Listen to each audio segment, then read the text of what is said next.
Gambling, like any addiction, we lose control. That's one of the symptoms of gambling, of a compulsive gambler or a gambling disorder, is the loss of control.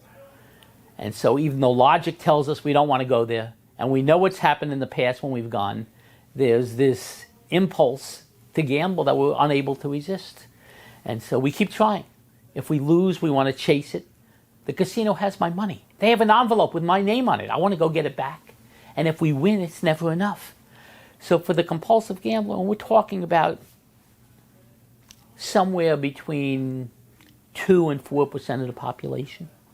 We did a survey in Maryland in 2011, which estimates 174,000 what we call pathological gamblers and problem gamblers. So it's a significant number, and about 50,000 youth have that gambling problem. Someone makes a decision that they want to go on the self-exclusion list. They can do it for 2 years or for a lifetime.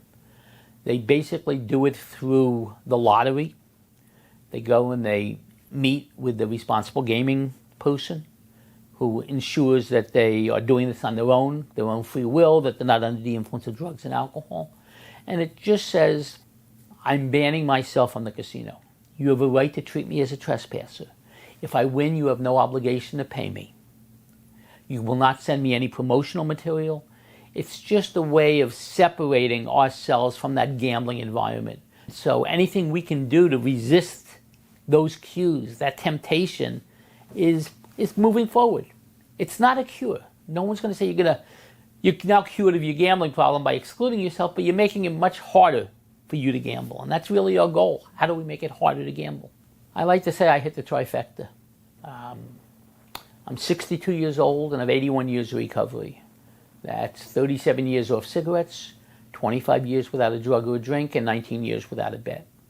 You'll notice that the bet was the last one to go because that was my identity. That's who I was. I was Jeff the gambler. That's where I felt comfortable. That was my escape. That was my excitement. That's where I felt I belonged. So from a clinical, from a research, from a policy, and from an experiential perspective, gambling has become the most important part of my life in helping people. So it's a turnaround. I practiced foreclosure law for many years. So instead of creating homeless, I'm now trying to help the homeless.